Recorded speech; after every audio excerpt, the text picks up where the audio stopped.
Hi everybody, and welcome along to this new course called Four Facts for Happy Chaps, and it's sort of based around the Four Noble Truths.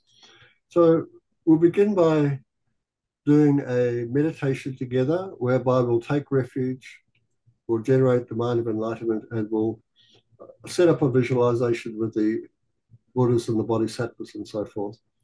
So please just get comfortable in your seat.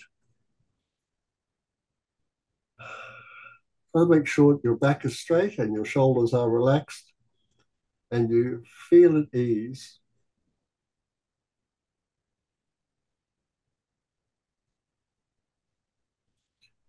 And you can close your eyes or keep them open, whichever suits you.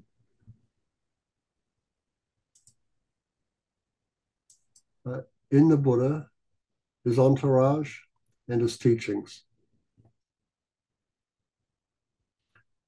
So think that you want to do this to put an end to your own suffering, to develop all of your good qualities, and to help others do the same. And then join me in saying, I go for refuge until I am enlightened to the Buddha, the Dharma, and the Supreme Assembly. By the merits I create through listening to the Dharma, may I become a Buddha to benefit all sentient beings. I go for refuge until I am enlightened to the Buddha, the Dharma, and the Supreme Assembly. By the merits I create through listening to the Dharma, may I become a Buddha to benefit all sentient beings.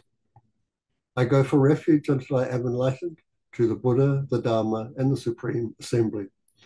By the merits I create through listening to the Dharma, may I become a Buddha to benefit all sentient beings. But in response to this wish of ours, think that lights and nectars pour out of the heart of the Buddha and the spiritual entourage, and they wash down over you and over all the beings surrounding you.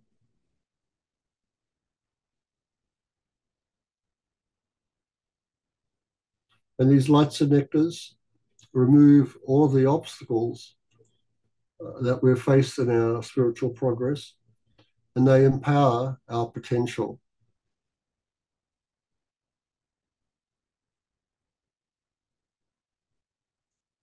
And we recollect the four immeasurable thoughts of compassion, love, joy, and equanimity. We decide to develop these four qualities ourselves and to establish every other living being into those four states. And so we say, may all sentient beings have happiness and its causes. May all sentient beings be free from suffering and its causes. May all sentient beings never be separated from the happiness that is without suffering. And may all sentient beings abide in equanimity, free from the bias of attachment for friends and hatred for enemies.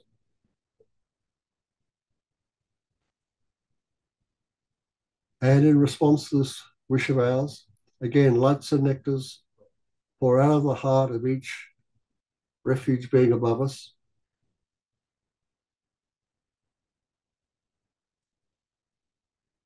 The lights and nectars remove all of the hindrances to our development of these four immeasurable thoughts.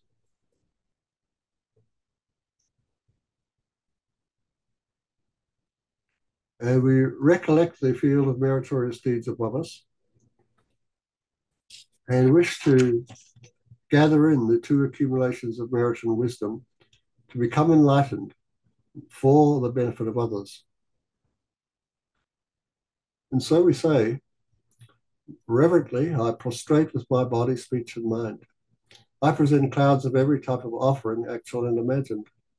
I declare all my negative actions accumulated since beginning this time and rejoice in the merit of all holy and ordinary beings.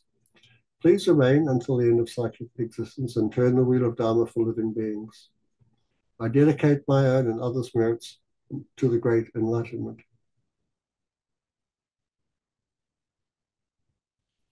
And in recollecting that all appearances do not exist in the way they appear,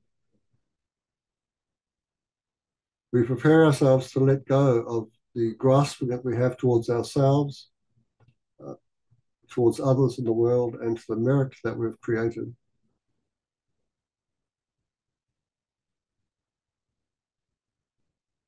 and acknowledging the empty state of self, other, action, and goal. We have our body, speech, and mind transformed into a wonderful pure land, which we are going to offer to the Merit field to bring about our enlightenment. And so we say, this ground, anointed with perfume, strewn with flowers, adorned with Mount Meru, four continents, the sun and the moon. I imagine this as a Buddha field and offer it. May all living beings enjoy this pure land. Idam Guru Ratna Mandala Kamnayatayami. The offering has been released and it's been accepted by the Buddha, and he smiles at us with delight. And we look up into his eyes. We see compassionate concern. We see that we are accepted. We relax completely. And we make another aspirational prayer that all the wrong thoughts that we might have vanish completely and never come back. That all good thoughts are strengthened. And that our inner, outer, and secret obstacles are overcome. And in response to this wish of ours, a replica of the Buddha leaves his heart and it moves through space and comes to rest above the crown of your head. And facing in the same direction you are, this replica begins to descend. And it comes down through the crown of your head, down through your throat, and into your chest, and rests above your heart. And now its radiance begins to expand, filling your chest and your limbs and your head and mind with light. And the light goes out through the pores of your skin and begins to fill the 10 directions of space. And wherever there are sentient beings, they abide within space. And so they are touched, absorbed by this light, and utterly transformed into a fully awakened state.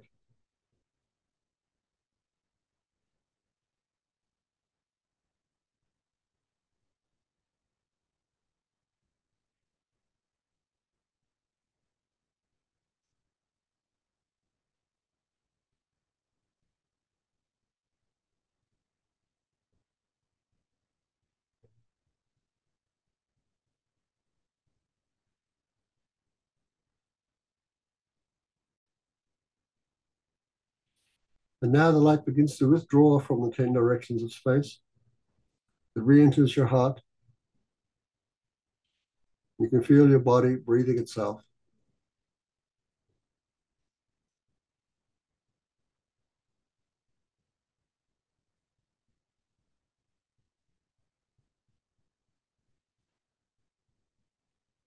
You acknowledge that this was a meditation of imagination, and it has imprinted the mind with this possibility to bring about a full awakening for yourself and others.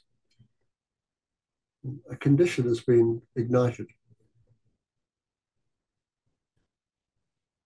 They think that it depends upon this condition, the fact that you have the nature of a Buddha already, and your willingness to listen to these teachings and to study and to make them real for yourself will bring about your future enlightenment. I think today I'm doing something really meaningful and useful, and I'm glad to be doing it. And then breathe in through your nostrils and exhale through your mouth. And in your own time, let your eyes flutter open. Move your body in whichever way you'd like to, so you feel quite at ease and comfortable once again.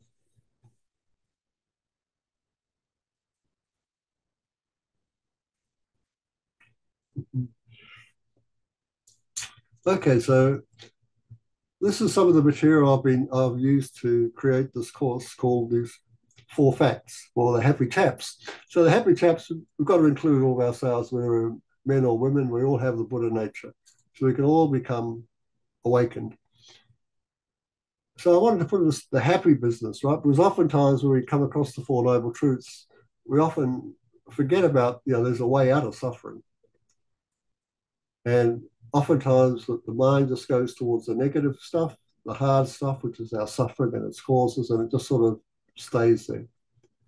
So I wanted to sort of have a look at that and move a bit towards the other side.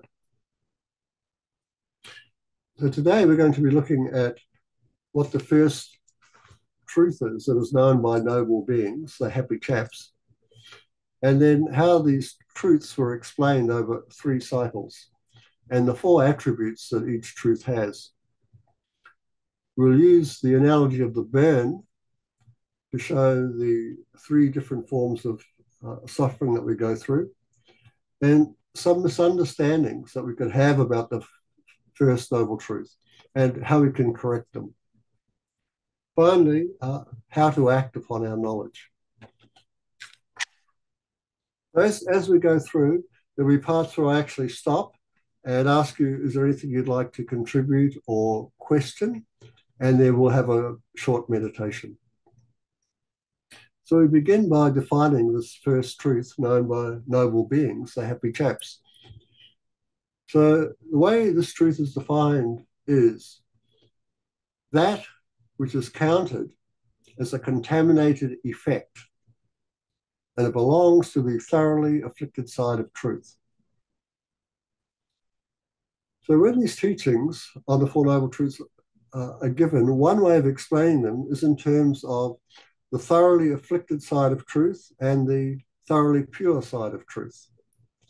On the thoroughly afflicted side of truth is the truth of dukkha and the truth of origin. And on the pure side of truth is the truth of cessation and the truth of path.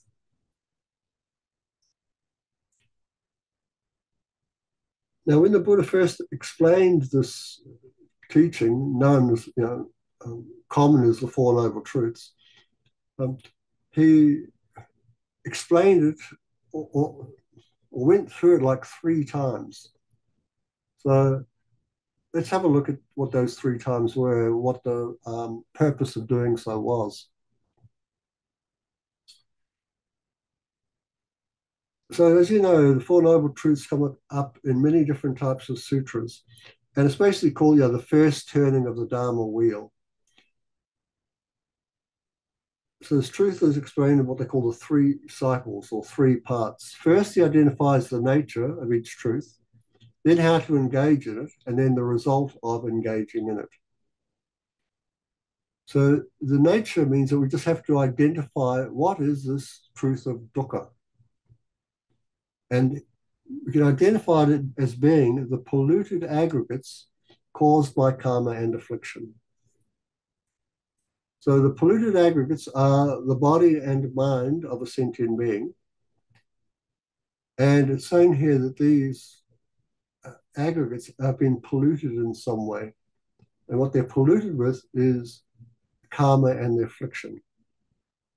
And he's saying, look, this is what we need to identify as the noble truth of dukkha.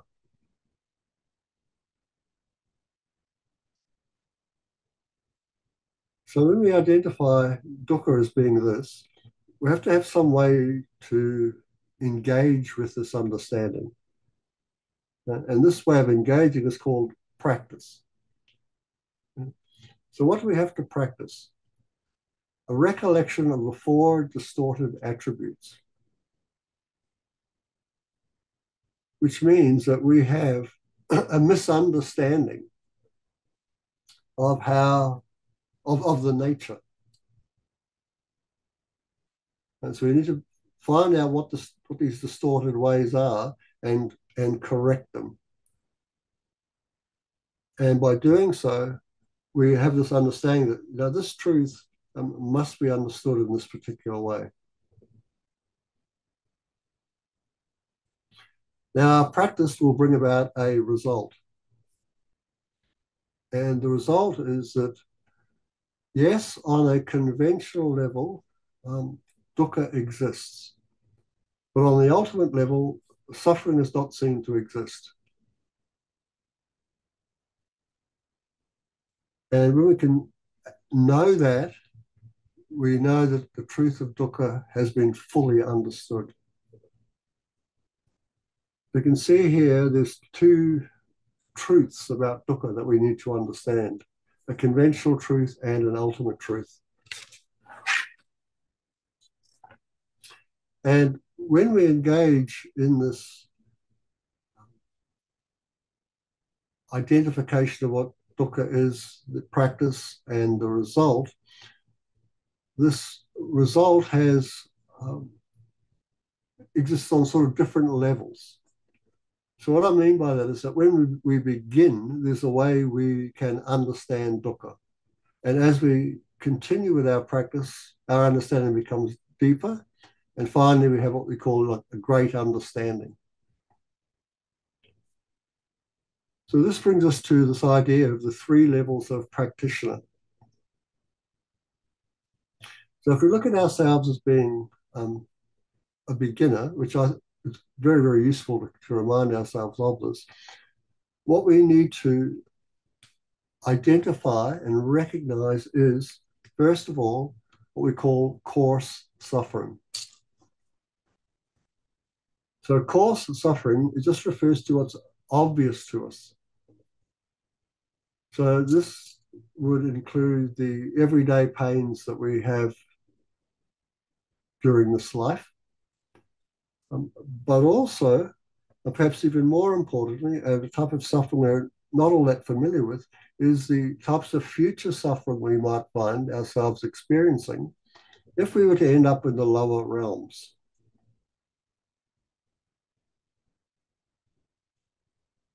Now, this type of suffering, this suffering engaged with as a practitioner who's a beginner, is one of the main types of suffering that draws us into the Dharma. And we need to be sort of become familiar with its possibilities of getting worse. If we ask why, so you don't create the causes to make it worse for yourself.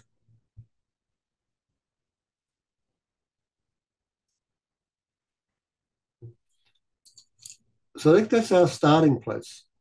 And it's our starting place to take refuge in the Buddha, the Dharma, and the Sangha. So that's our beginning place. But as we progress, we're introduced to even deeper levels of dukkha. So we get to learn about our subtle forms of suffering. So now we've got coarse and subtle suffering. And this subtle suffering really refers to how these five aggregates that we have, our body and mind, are under the influence of karma and delusion. Now, they're taken under the influence. Over time, we will see that everybody is in the same boat as us. So our aspiration to free ourselves from suffering and its causes can expand. And so what becomes obvious to us is the suffering of all sentient beings. And we see that our greatest form of suffering is actually our lack of omniscience. We don't know how others are directly and indirectly suffering.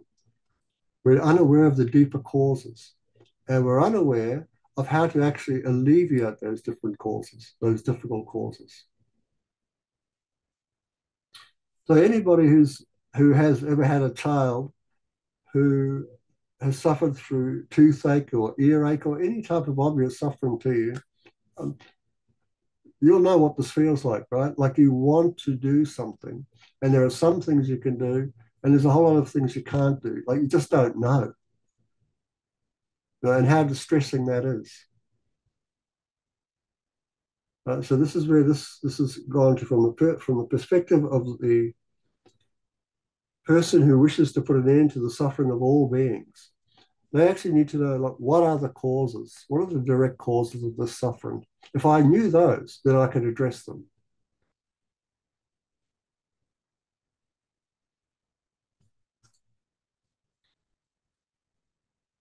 Now, all of this, these forms of dukkha or forms of suffering, can be sort of summed up in terms of what this analogy of the burn wound. And this burn wound, this analogy's got like sort of three parts. And in these three parts, we talk about the suffering of misery, change, and equanimity, which just seems a little bit strange. But as we go through this, we'll see how it's not that strange. So the dukkha of misery relates to just having that wound itself, the painful physical and mental feelings that we experience when we're wounded or hurt.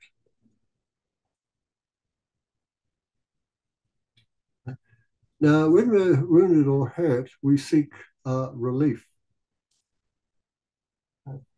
And when we find the conditions that bring about some sort of relief, we experience the dukkha of change.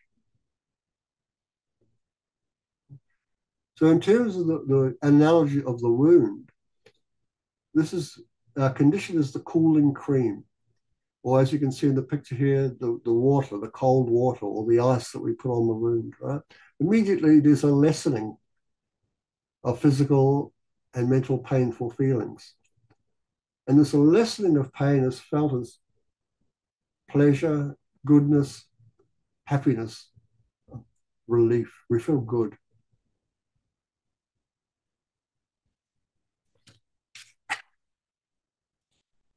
And now that we feel good, we're experiencing this is called the dukkha of all compounded misery. So what's this mean? It just means that non-contact with the wound, we feel good. But as you all know, all it needs is like another touch, right? A bit more sunlight, a wound, anything like that, and we're immediately back in pain.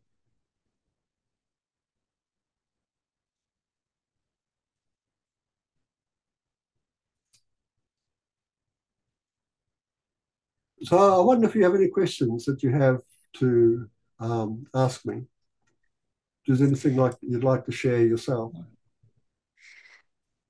Um, I just think that, like, it seems really clear the way you put it, but at the time, it's hard to remember that, isn't it? That once the immediate contact is gone, we think everything's fixed, but actually we're just like in a state of limbo. Yeah, that's right. That's what we normally think. And when we say we're fixed, we call that sort of happy. Like we're not obviously suffering, so we're good. Yeah. And then something comes along, and then it's big shock all over again, like what's gone wrong? Whereas Yeah. actually the whole thing's been wrong. It's just Yeah, been well, in this is one respite. what they would call one of the four distorted attitudes we have. Like we're not right. I mean, remember that one of the Geshes here described samsara as being not quite right. Yeah. So That's that's what its we've got to natural remember, state. right? Yeah. While we're under the control of the afflictions and karma, we're never quite right. it's we're just like waiting for something to go wrong again.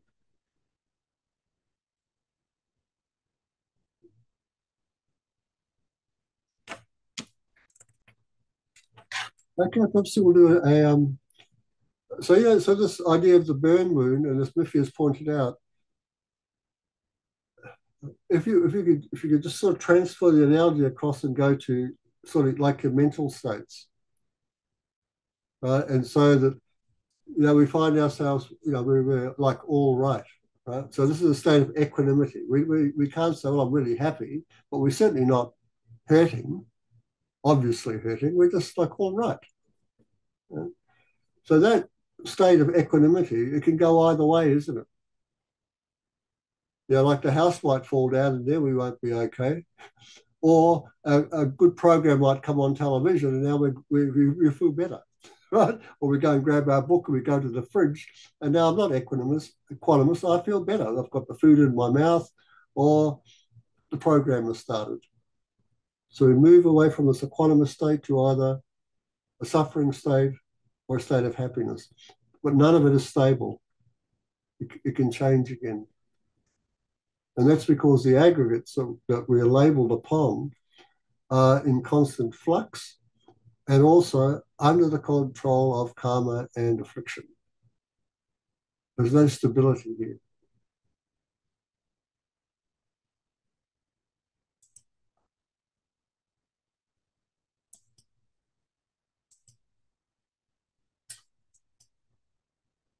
So let's do a short meditation, folks.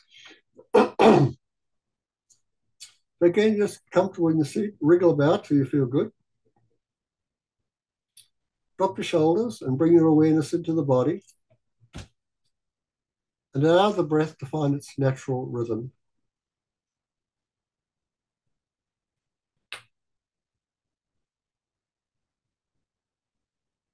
Just simply bear witness to the breath.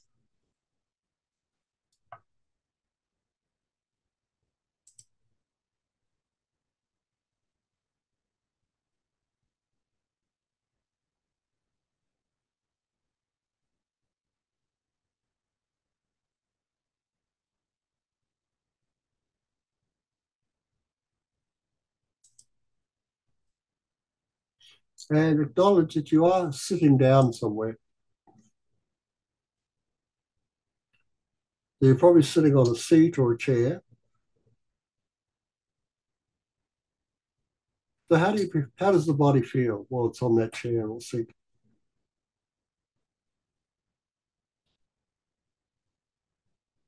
Does it feel comfortable, or is it sort of in a neutral or uncomfortable?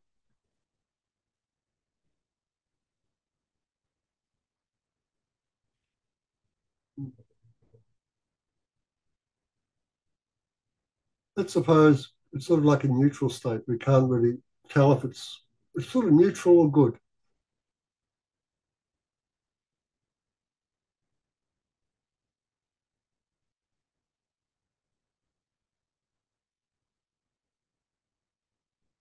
Now imagine that you had to sit there without moving for the next 9 hours.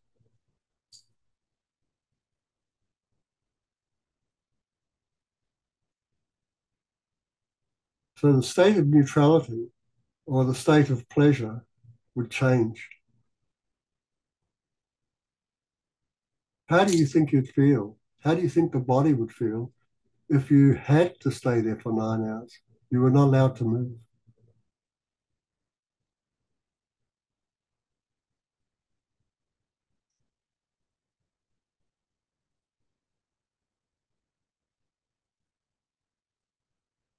You can imagine you feel quite uncomfortable. It might even be painful. Now, imagine suddenly you were released from that position and you could actually move. You could stand up. You could get away from that seat. Imagine the feeling.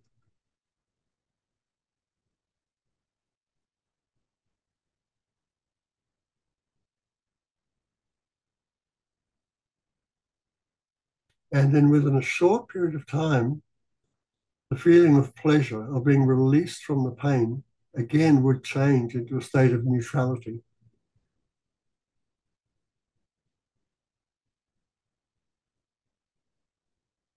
And if you walked around for a little bit, over a very short period of time, you'd want to sit down again. And when you sat down, the state of neutrality would change. You'd feel at ease.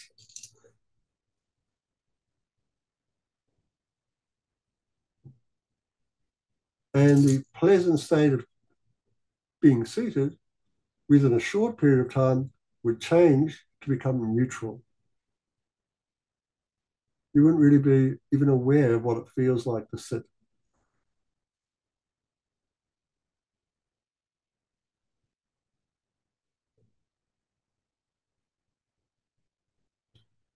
So accompanying these states of being seated, uh, standing, and then being seated again is aversion, attachment, and ignorance.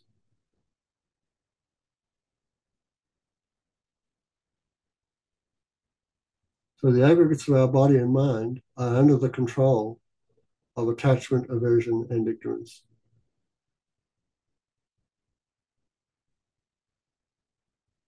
So we just need to acknowledge that this is the state of dukkha. This is the truth of dukkha. And now then just exhale in through your nostrils. Exhale, let your eyes flutter open. And if you like, you can get up out of your seat. See what it feels like.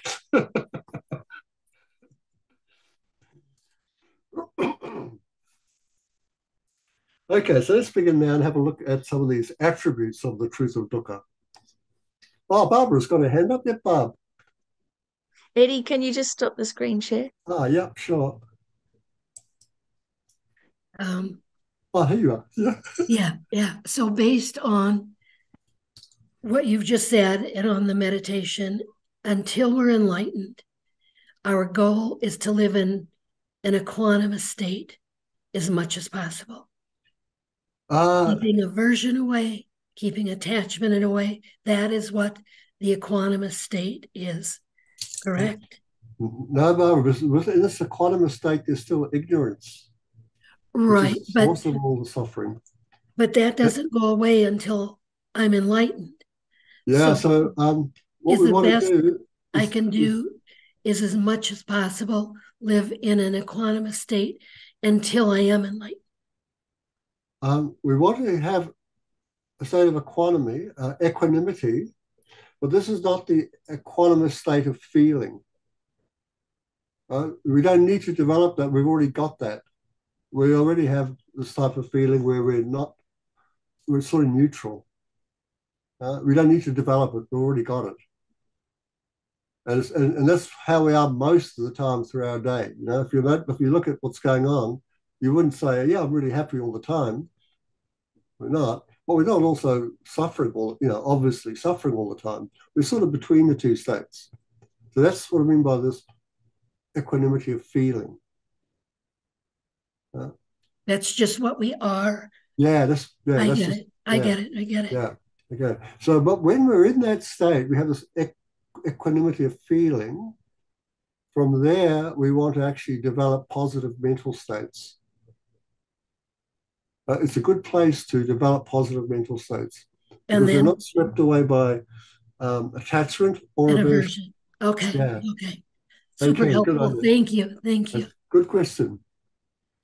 Okay, let's go back. We'll have a look now at these 4 attributes of the truth of dukkha.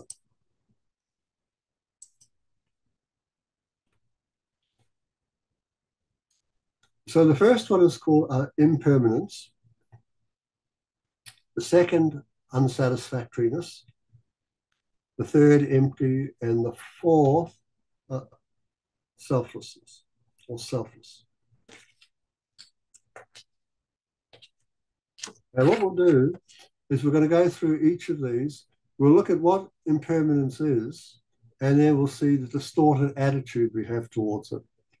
We'll look at what unsatisfactory means and the distorted attitude, empty distortion, selfless distortion, and then we'll see the correct way of engaging with these factors. So sort of 3 things here. What is it?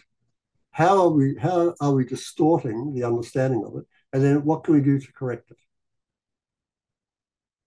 And after each attribute, we'll have a little pause so you can ask any question you like, and then we'll do a brief meditation.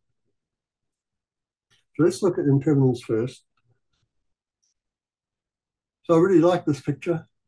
I really love it. I really just love the care that these people are expressing towards one another.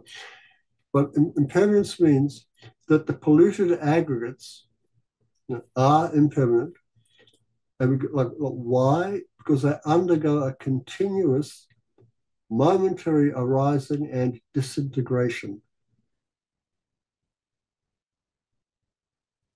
So the aggregates are the body and mind. They're under the control of karma and delusion, and they're undergoing this continuous change. There's nothing stable about the mind or the body.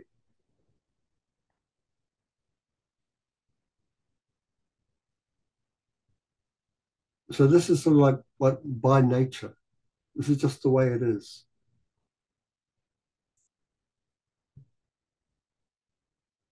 It's one of those things I think I wish we had our parents tell us of the when they talk about the facts of life. This was one of the ones they told us about.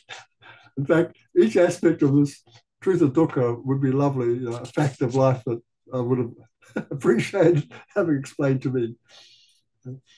So this is where it's getting at. So what are we to understand, and what does this understanding have to do with distortion? So to understand it, yeah, so the distortion is to believe that the impermanent things are permanent, that unstable things are stable. That's the distortion.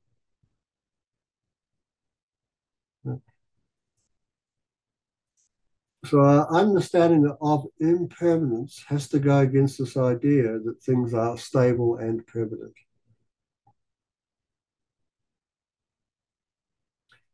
Now, I particularly like this picture because it's like, you've got like a little here and the face is turned out quite unhappy.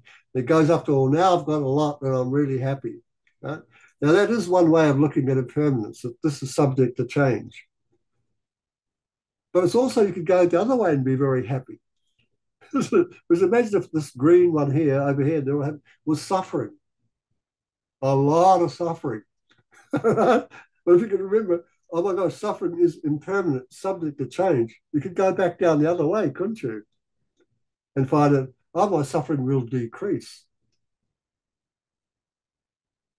So both sides, what we call the swing, the pendulum that goes up towards the happy states, that's impermanent, subject to change. And the swing down is also subject to change.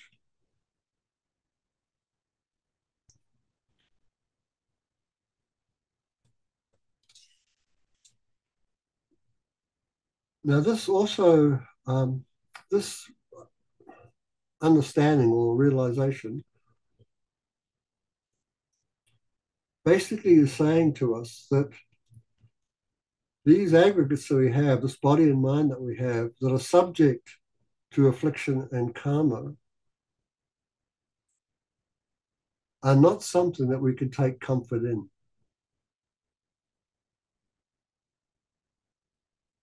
This fluctuation, this change is not within our control.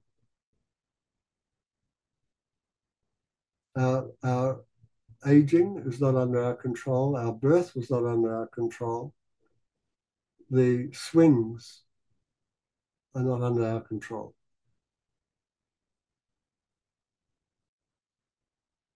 So in many ways, it's quite frightening, isn't it?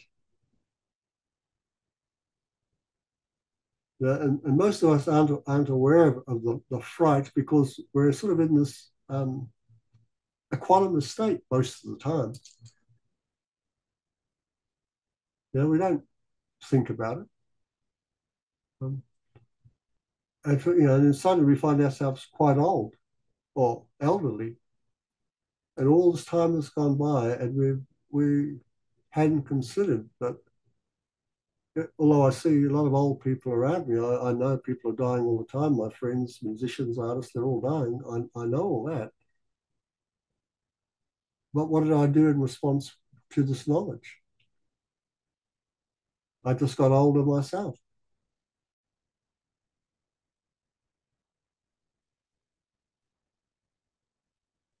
So this idea of impermanence is to introduce us that there's no stability within these five aggregates while they're subject to affliction and karma.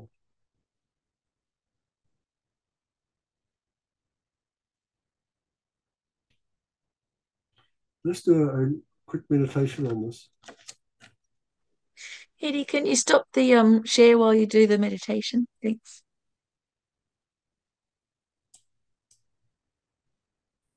So Eddie, again, a question before you start? I'm sorry, Michael? I have a quick question before you Sure. start. Yeah. Um, we use the word, it's like a lot of things, right? And I'm really glad you haven't actually translated the word dukkha. Usually it's suffering, but it's Yeah. much more than that. Yeah. We use the word, and we translate the word into permanence, Yeah. as opposed to changeless, Yeah. Yeah. right? Yeah. And and the reason, and sometimes it's hard for me to think about it because I think that being born, growing up, getting old, and dying is the permanent way that things are, Yeah. An right? unchanging way. Yeah. But within that, there is change. My daughter who Yeah. just Yeah. turned Yeah. Yeah. 28 That's right. has undergone a lot of change in her life, but she has been a permanent fixture in my life for the last 28 years.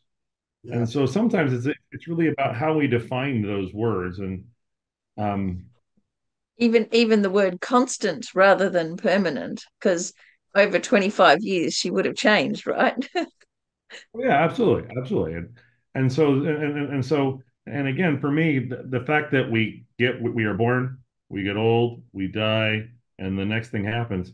That's a for the for as much as I can comprehend, that is a permanent cycle. Mm-hmm. Yeah. There is an end to it somewhere way out there, but it's so far. And there was a beginning to it, or somewhere way back beyond this.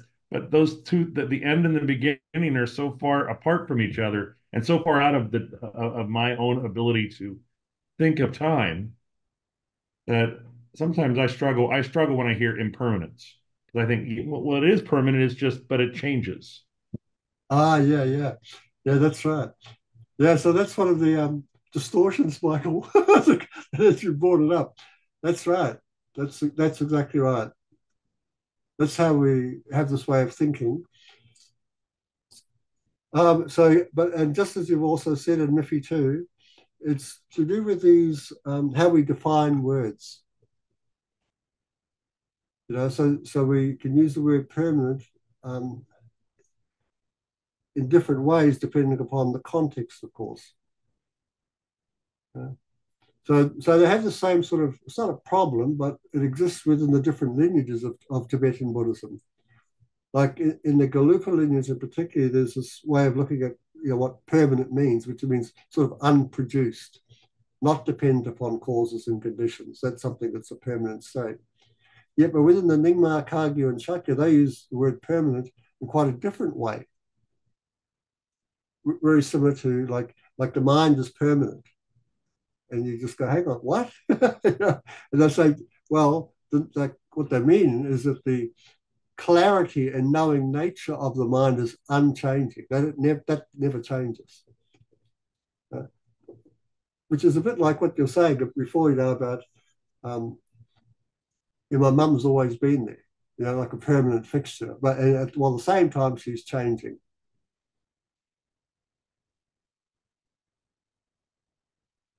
So I guess the challenge is for us is to find um, what the meaning of this word means in this particular context. And to see and to try and apply it there, and to sort of look at if we're having some sort of struggle with it, like what is it? Because it has something to do with our understanding, isn't it? It has to. That's all I can sort of offer you, Michael, at the moment. But yeah, so when we speak, like I said, when we're looking at impermanence, we're looking at this fluctuation, this change all the time, um, this instability. And the interesting thing about it is not that the phenomena exists and then it falls apart. It's like coming together and falling apart at the very same time. It's just that through our senses, it all looks stable. It looks like it's, like it's a funny, if you look at, when we're babies, we're born as babies, we use the word grow, don't we? We're going to grow into the adult. So it's like this forward projection into the future will be this thing. But if you look at it, you go, so what's this? What is this growth? What's the process of this growth? It means that you, as the baby, have to disintegrate. Yeah, you lose your teeth. You lose, everything. And in fact, every 7 years, you definitely weren't the person you were before. And as you go through, every time it's disintegration, disintegration. To us, it looks like growth. Then we get to a certain age, and now we're not no longer growing. Now we're actually disintegrating. We take the other perspective. Oh, it's going, oh no, Well, I'm no longer young. I'm growing old. it's funny you say that, Eddie, because the same process is happening. It's just that the disintegration outpaces the replacement as we get older. Like when we're young, Oh the yes, yeah, replacement happens faster. As we get older, the replacement just doesn't happen enough till it stops altogether. yeah. But let's have a go at this meditation, folks. I don't know. I probably haven't answered this as well as I could have, Michael. But yeah, I'm sorry. We just have to still think about it, I guess. Great. Thank you, That's Eddie. the way it is. Okay, folks. So get comfortable in your seat. You can keep your eyes open or closed, but just sort of get comfortable first.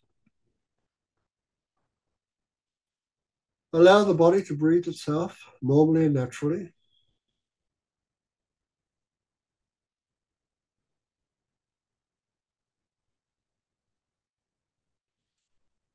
And this body that's breathing itself is one of the aggregates. It's called the form aggregate.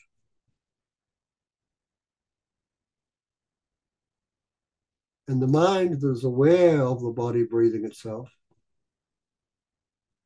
is the mental aggregate of feeling, discrimination, compositional factors, and consciousness.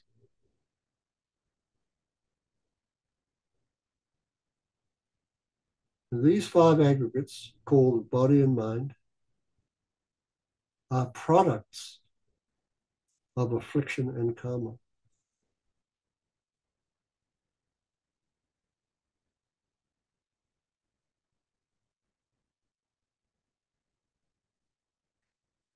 And this body and mind is called self. And this self is conditioned by karma and affliction.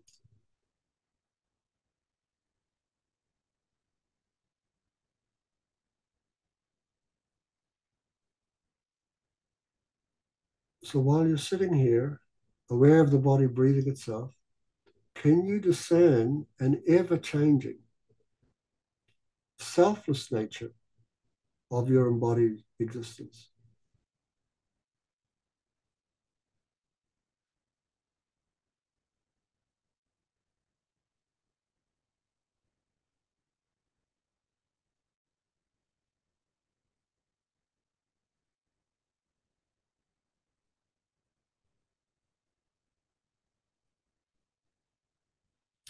So just as the clouds have no lasting existence in the boundless sky,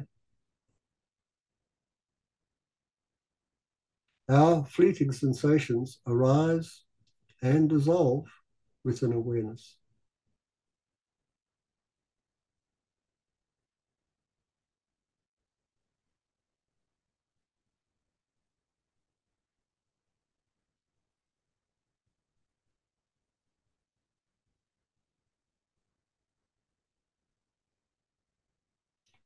Can you let go of any preferences that you might have and just simply attend to this present moment with acceptance?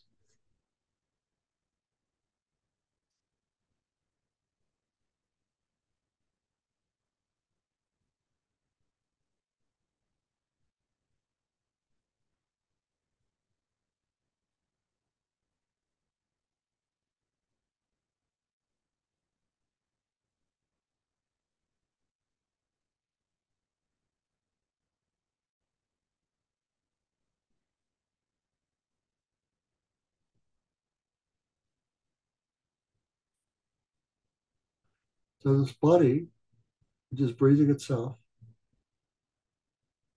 and the mind, which is aware of that,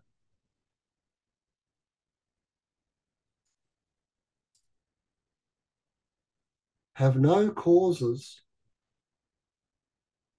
for their changeability beyond their own arising.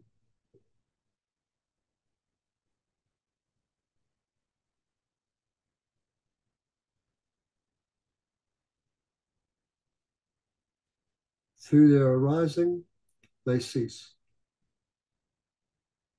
With their cessation, they arise.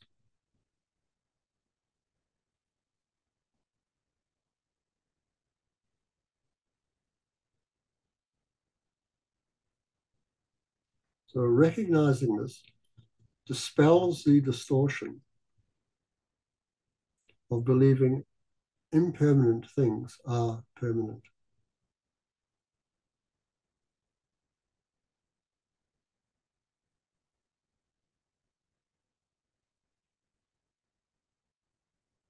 So now again, come back now to your awareness.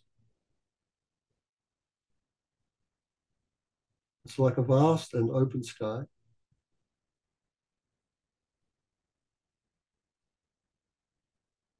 And you can let your thoughts and emotions arise like passing clouds without clinging to them.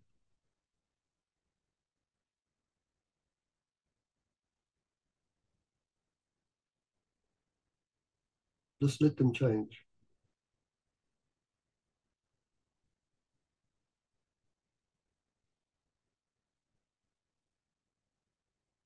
And recollect that any resistance we have to change, any resistance we have to impermanence, creates more suffering.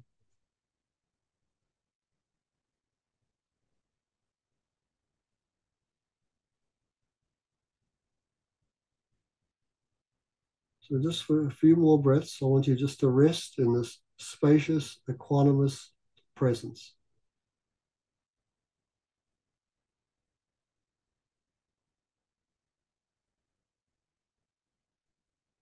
And meet each experience with a balanced attention without rejection or clinging.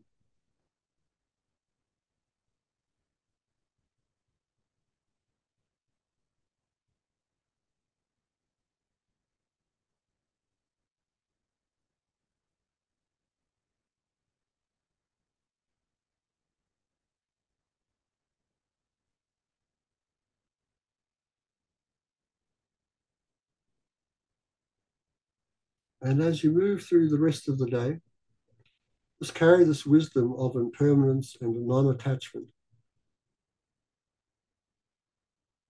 and apply it skillfully.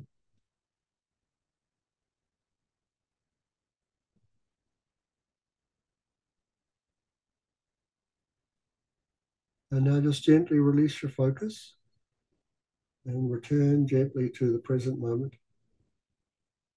letting your eyes open if they're closed. And continue to breathe normally and naturally.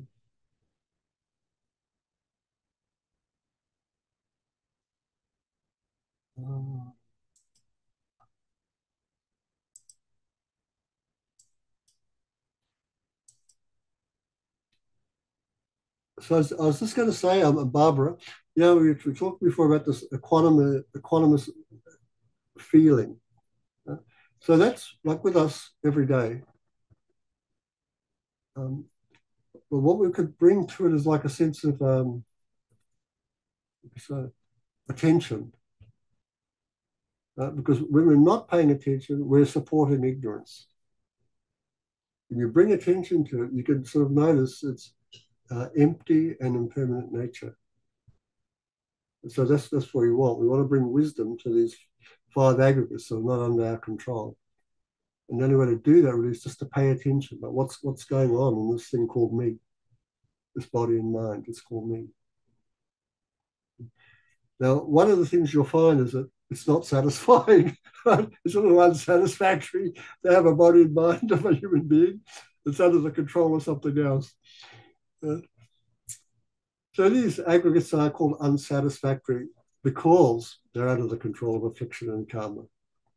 That's what's so dissatisfying about it. Now, these two terms, afflictions and karma, they're quite interesting.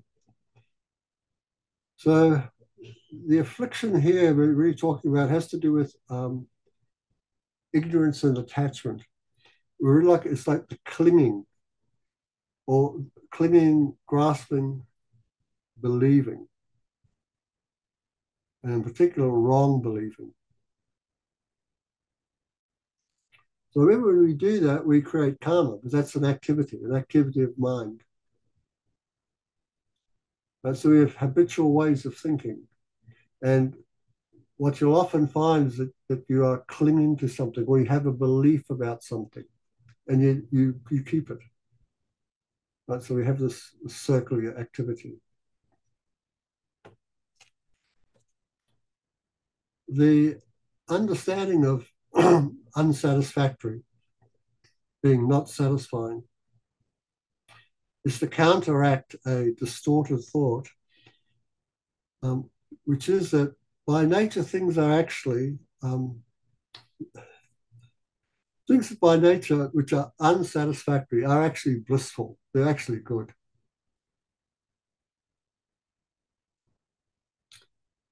So this is why I put this picture here. This fellow here was like Conan and the Barbarian, right? And of course, like what he wants to do is trample over his foes and grab as many women as he can. And he thinks, this will make me, I'll be satisfied. Right? But anyone that's ever done that, they'll know they're never satisfied. Right? There's never enough. So this is, it's about the study of clinging. Right? So seeing that clinging to samsaric things is useless and frustrating. When we see that, then we can release our unrealistic expectations of them. And we engage in a path.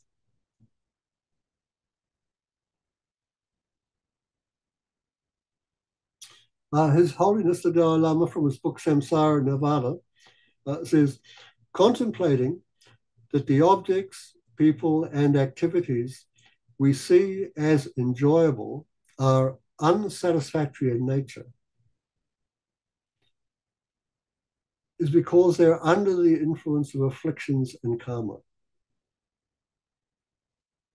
And this remedies the distorted belief that they are a source of secure happiness.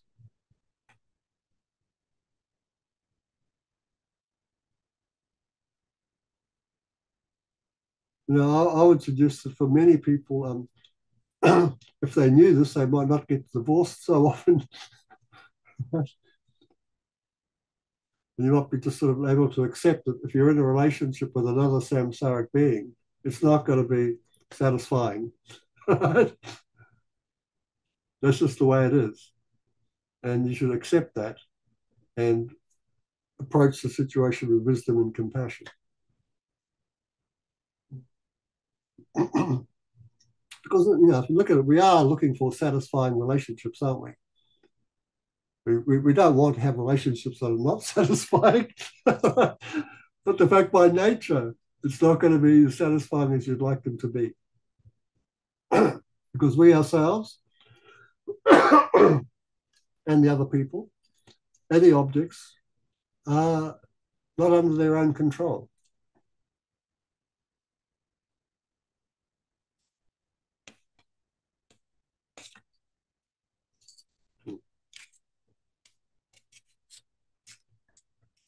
So, anything interesting?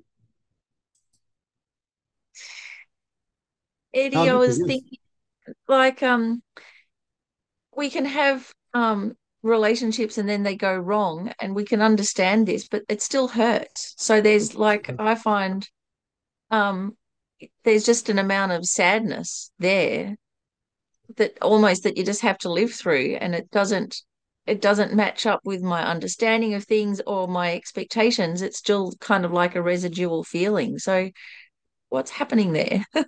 Well, they just look back to the suffering of dukkha, right? So this is all just part of what we call truth of dukkha. It's not satisfying. So of course, it's cause and effect. Right. Yeah. Yeah. These are just some of the characteristics of this truth. Yeah, like while we're with the partner, if it's going well, suffering's not obvious, right? It's either we're sort of neutral about our situation, we're just going along, or sometimes we get some high spots and we feel really good. We're really happy to be with them and they're with us. And then something else happens and then it's not like that at all. So this is unsatisfactory, subject to change, impermanence, and all subject to clinging and habitual patterns. So it's kind of like a double whammy because where the relationship is subject to change, our expectations change as we, study, Yeah, and our feelings are subject to change, that's right.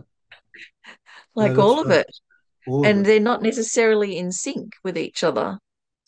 No, and it's this is what I say. Like, and it's so we cling to, as Mark said, to make something more stable than it is, which we call like, Mm.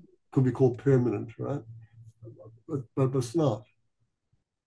These are just ideas we have. We want things to. We think if they were just as stable as we'd like them to be, we'd be a heck of a lot better off, and it'd work out. So with something like grief, then is that you're there's an extra layer of suffering that comes from the clinging, but it's just that dukkha of like all pervasive suffering of the grief, and then it's compounded by having these wrong concepts on top of it, Yeah, yeah, like clinging to it, thinking it's going to be satisfactory when it's not the relationship. yeah. It's like So suppose you had a pet and it died suddenly, or not suddenly. It just took a long time. Your pet got old, and then it died. Yeah. So although we know this, like this is the fact, this is what's going to happen, we sort of remove our awareness from that fact. Right? So it's like ignorance. So we ignore the fact, and then when it takes place, it's like suddenly we're like sort of shocked. And this shock is, we've done this to ourselves over and over and over. We just ignore samsara. So yeah, of course it's dukkha. It's not satisfactory. It's not satisfying. And yet at the same time, it's like I said, subject to change.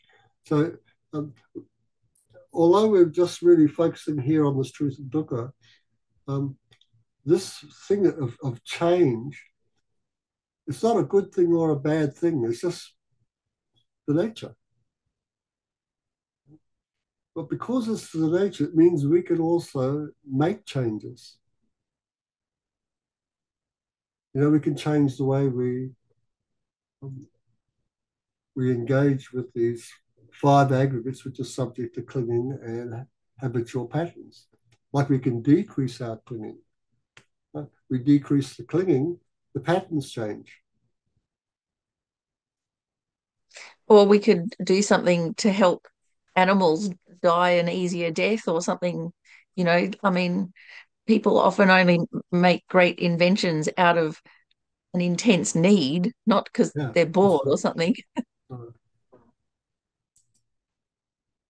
Okay, so again, I think I've got another little meditation here. Let's have one more meditation. Can you stop the share when you lead the meditation? So again, okay, now I want you to imagine you're sitting on a comfortable chair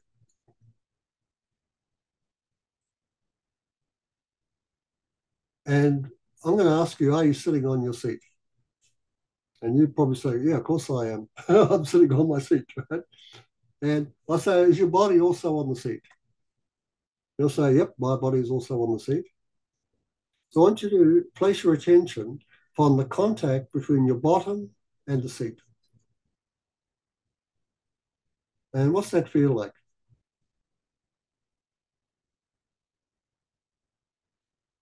So is the feeling of contact pleasant, unpleasant, or neither of the two?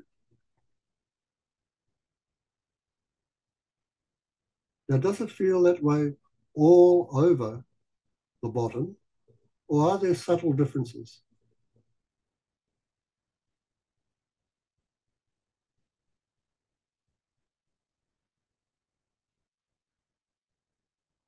Is it just that the bottom is on the seat, or is there part of your thigh on the seat?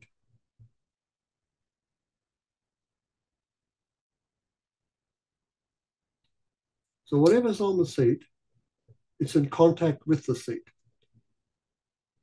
And it's not all the same. So I want you to look through and find difference.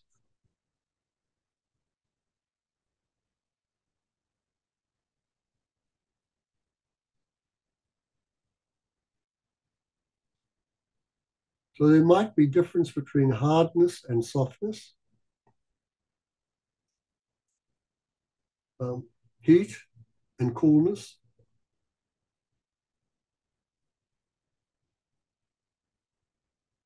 between tightness and looseness, and between heaviness and lightness.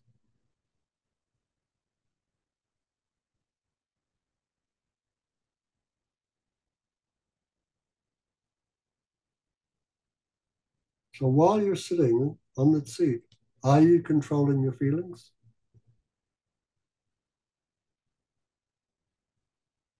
Or do your feelings just arise?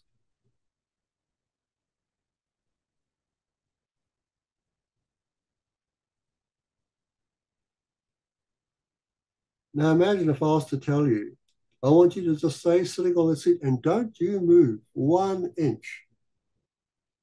Not an inch. I want you to do this for the next 5 minutes. How do you feel just hearing me say that? Was that under your control? Or did that feeling just arise?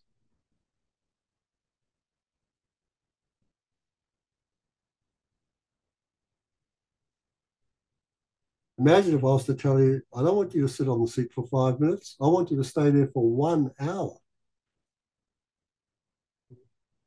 And while you're sitting on that seat, I want you to investigate the contact between your bottom and the seat. And do not move.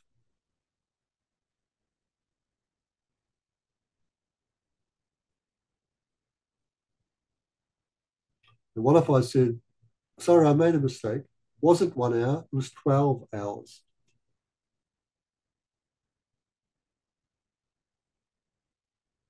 Can you imagine the sorts of feelings that would arise over that time?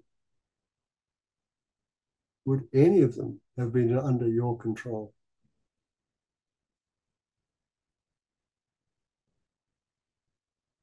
So is it a satisfying feeling to know that you have no control over your feelings? Is that satisfying to you?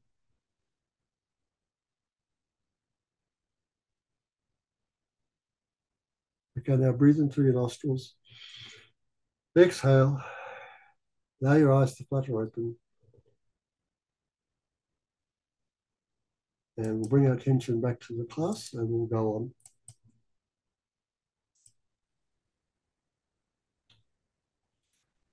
So the next characteristic of dukkha is called empty.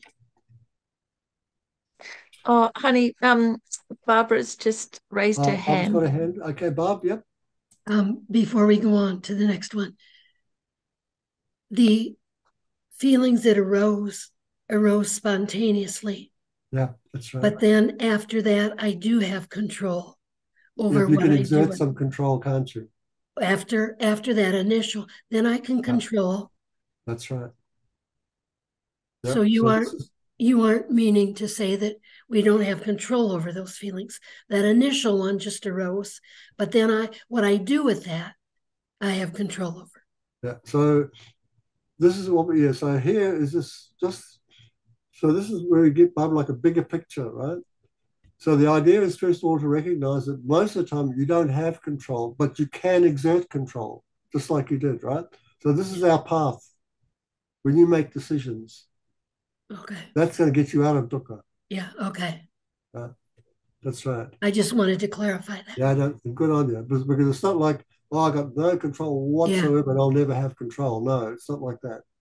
So there's a lot going on that's not within our control, but we can exert some control over it. We can exert a path. We can put an end to the unnecessary suffering that arises through clinging or ignorance. Michael's got his, yep. Thank you. Thank you, Eddie. But I guess the question I would have is, in follow up to what Barbara said, is since more often than not, I may be redirecting that initial thing in what I might term a positive direction. I am still usually redirecting it in a samsaric direction. That's right. That's right. Right?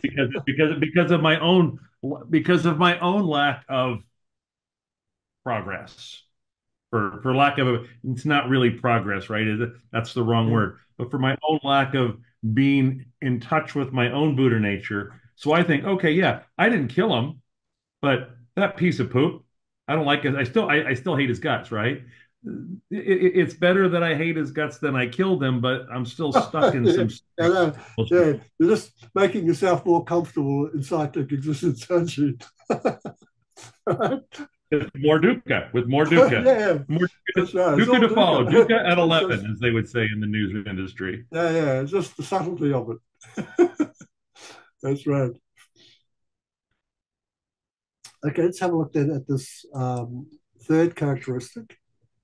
So, Eddie, this is your 10-minute call, by the way. Yeah, okay. Where am I? Empty.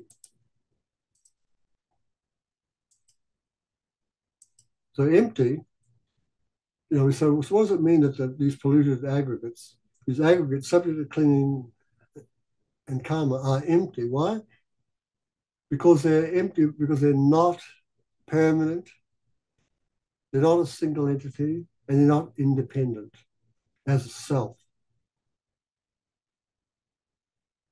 I mean, I know it's not easy to get your head around this one. So permanent here means eternally unchanging. And so we're not that. It's like, you were saying before, Michael, this sort of sense that although everything is changing, there's still some sort of permanence about it all. Like, yeah, I've got my body, it's changing. I often think like about myself. Sure, my body's undergone all these changes and my mind has too, but I'm basically the same guy. You know? So the aggregates are not like that.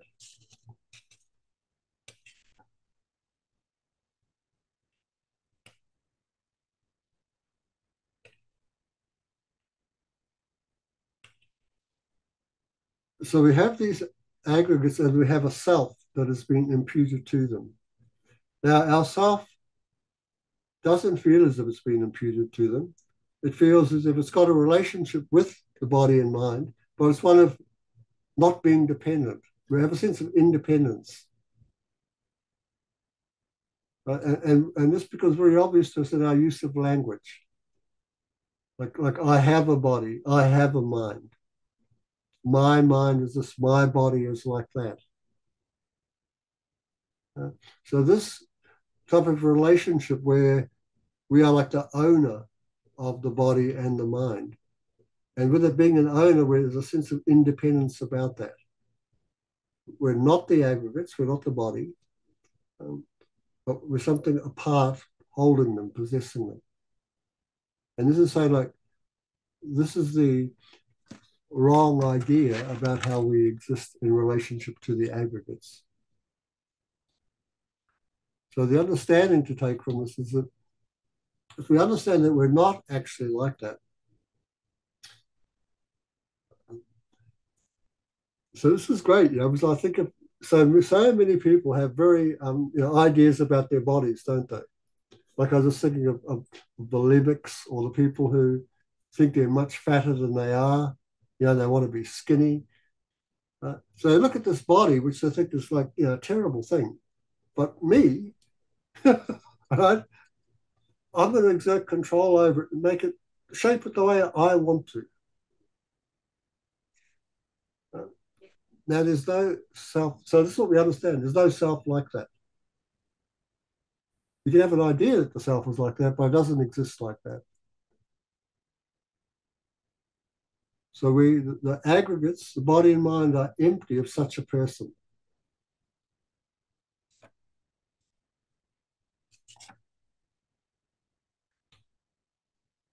So like we've only got a little bit of time left, so I want to take you through these meditations quite quickly. So again, just sit down, think that Can you are on the stop me, chair. Right? So I'm going to ask you, like, who's on your chair? Well, you are, aren't you? You're going to say, I am. Right? I'm on the chair. I'm going to say, is your body also on the chair? Yeah, of course it is. Right? I'm sitting on the chair and my body is on the chair. So are you and the body one and the same entity? And you might be unsure, but the answer is no. You're not the same. You're not the same as the body. But if I said to you, like, why not? Why aren't you the same as the body? Well, you could say, because my identity of self is imputed to the body. It's a name given to the body. Yeah, I said, that's right. So I want you now to imagine your body is just rolling off that seat. It's on the floor, rolls over a few times. I want you to look back and go, now, who's on the seat? Well, there's no one on the seat, is there?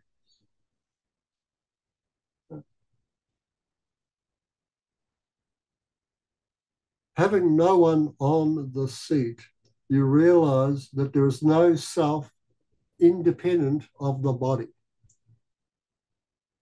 It's not the body and it's not independent of the body, because if it was independent of the body, not dependent on the body, yourself would be on the seat and your body would be on the floor, and it's not.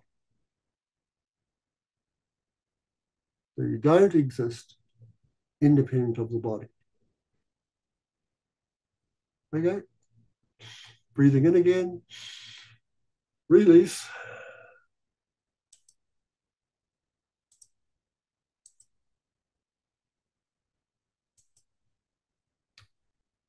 Now we come to selfless.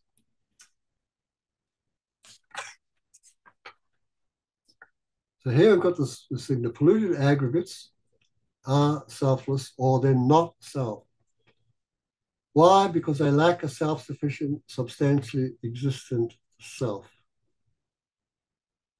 Now, um, if the self were not this way, it would mean then the body would be you. You and the body are one and the same. You and the mind are one and the same. Just like instead of the other way where you're separate, now you're exactly the same.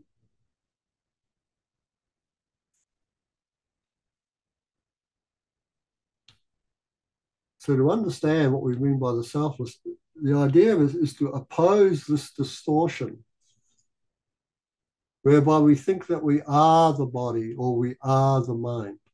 That's the distortion. The other distortion was that we're something separate and independent of them. They're both distortions.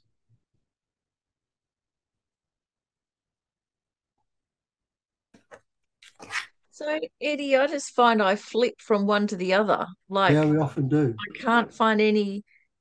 I kind of, when I'm grasping one, oh, it's not that, then I just flip way over to the other That's right. one. I don't ever end up in the middle. I know, that's right. No, that's right. That's what happens for Like those someone. pictures, you can see the old lady or the young lady, but you can't see them both at the same time. That's right.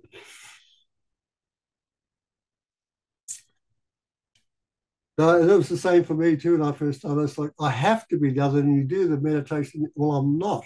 And it's like, but I can't be that one because I know that that's impossible. But I'm not this one either.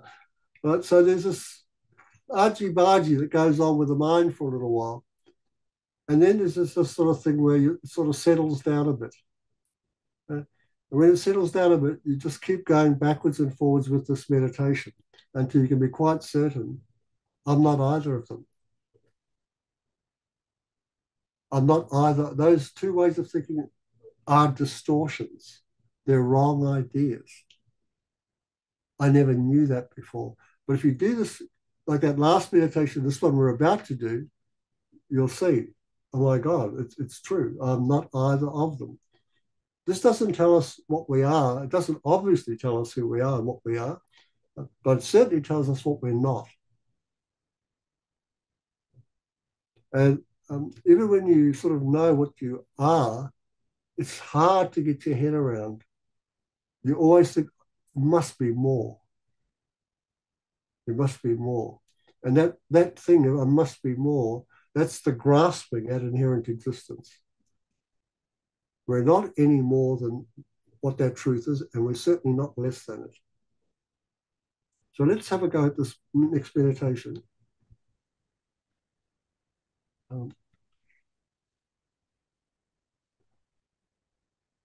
So again, you are sitting in a comfortable seat.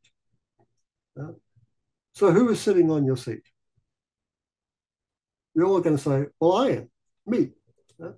Now, is the body also on the seat? Yes, it is. Now, are you and the body the one and the same entity? You say, no. Why not? Because my identity of self is imputed to the body. Self is a name I give to the body.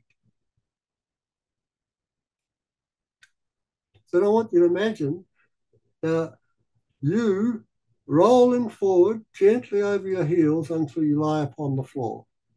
So now you're on the floor. What's on your seat?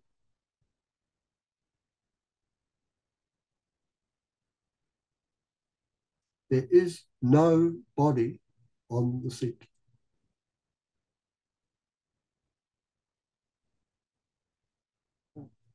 So you realize your body is not self-sufficient or substantially existent. You go, why? Because if it were, it'd be on the seat. And it's not.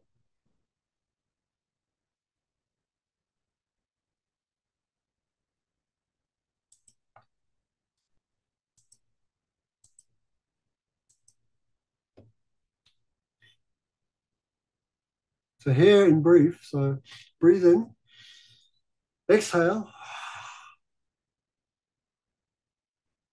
So here in a brief chart is a way of summarizing these four distortions that lead to these true dukkha. So they're on the distorted concepts, the distorted ideas are on the left-hand side here. And the correct ideas on the right-hand side.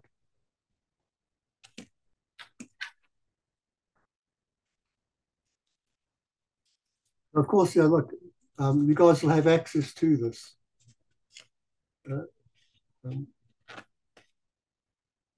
So what can I say? There's some very good books that, so I've taken this from a particular book and put it into this table like this to make it very easy to get your head around. So this table, I think, is in a book by called Samsara, Nirvana, and Buddha Nature by His Holiness the Dalai Lama and Venerable Thupten Chodron. So now I've got a very good explanation of the Four Noble Truths in it. So I've extracted that from that book and put it into a table. Now, if we can remember these attributes, it can help us a great deal. And this is how it can help us. If we remember the attributes of dukkha, we got to go, look, the body is not attractive in itself.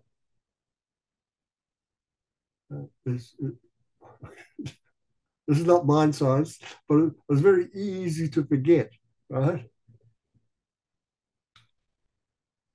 The aggregates by nature are not pleasurable. They're subject to change. They're not under our control. They're under the control of karma and delusion. This is really interesting. There is no permanent, unitary, independent mind. And finally, how we exist in mere name. Self or I is a name imputed to the body, imputed to the mind, imputed to the collection of the body and mind. That's who we are. That's how we exist. We're not the body, we're not the mind, we're not the collection of them, and we're not independent of them. We exist. This is how we exist. What makes it difficult for ourselves is we cling to the name I. We grasp at I and give it a form of existence that it doesn't have, which is one to be independent of the body and mind or to be the body and mind. But it's neither. It's like you were saying before, Mafida, when you go, well, I'm not that, you go, I, you go, yeah, I. Notice how you're looking at how you're apprehending I. Right? I, yeah, but not so much like that. That's what we do, you know. We have another meditation, but we'll put that aside because we're over time. But this is how we can reflect upon what we've been listening to. Acknowledge that you lack control, but as you put, Barbara, you can gain control. That's the point of Dharma. That's why we engage with the Dharma, to gain control over what we originally don't have.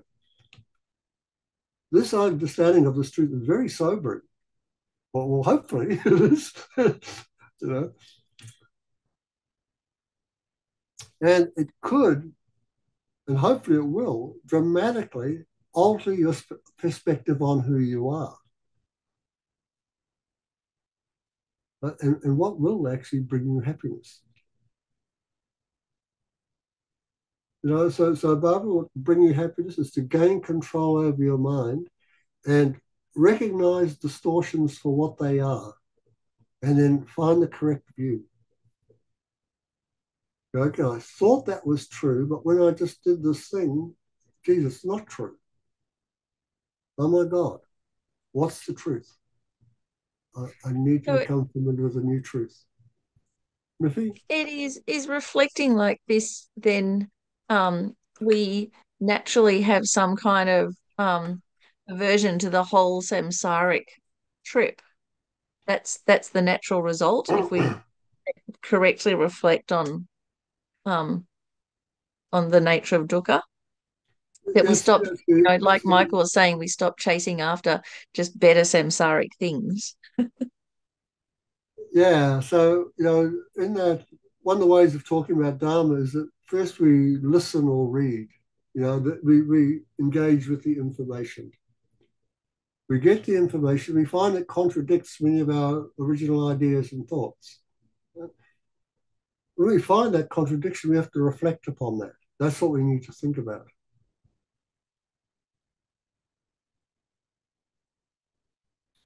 When we can see, oh my gosh, you know, like I had no idea, but now I do, then we have to meditate on it, which just means now we have to become familiar with what we've discovered. We have to make a new path for ourselves, Barbara. Right? We need a new way of being in this world of ours.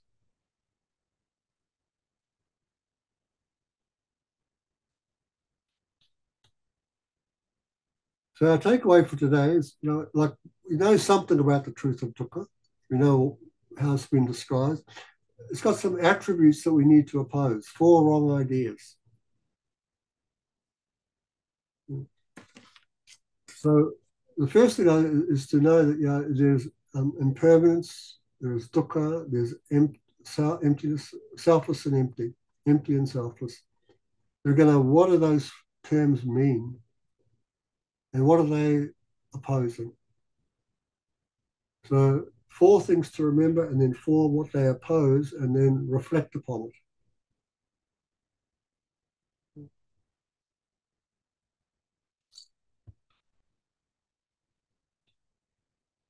Is there anything that you'd like to? I mean, our time is up. I've gone over time, of course. I'm sorry, but is there anything you'd like to finally say at all?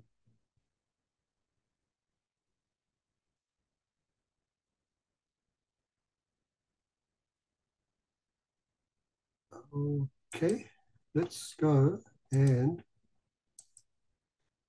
dedicate then. We'll have a look at what we've got for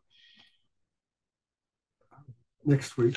So I see I've got you. You know what I just said, but this daily contemplation, it's important. Like realize that you lack control and you want to gain control.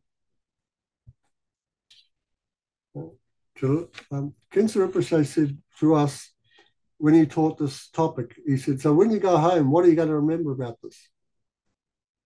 And we're all sort of blank looking at him going, I don't know. He said, you don't have control.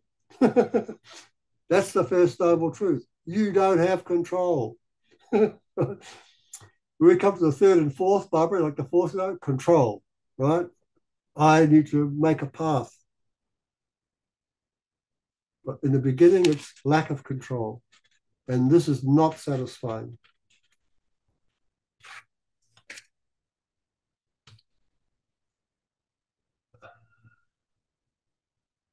So I've got this, but next week we'll look at this happy chat business. So some of you might know about this business here, the FPMT readings. That's a mistake of mine. But if you are familiar and if you've been doing Discovering Buddhism, there is some material about that. Otherwise, do have a look at Material by His Holiness the Dalai Lama and Venerable Thupten Chodron. In fact, any book that you can find on the Four Noble Truths will talk about what I've been talking about.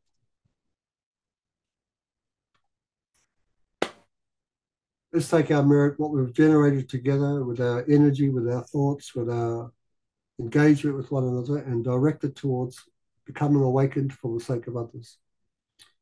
So due to the merits of these virtuous actions, may I quickly attain the state of the Guru Buddha and lead all living beings without exception into that enlightened state. And may the supreme dual body Chitta, not yet born, arise and grow. May that born have no decline but increase forevermore. And as long as space remains, and as long as sentient beings remain, may I too remain to dispel the sorrows of the world. And finally, I will ask us just to make a petition or an aspirational prayer for the return of the person we used to know as Lama Zopa Rinpoche. So his intention has always been to awaken for us, and he's always approached us with a mind of enlightenment. So let's say together, in holding and spreading the Muni's precious and complete teachings through explanation and practice, you wore the armor of patience that is never discouraged. Incomparable Venerable Guru, to you I make this request.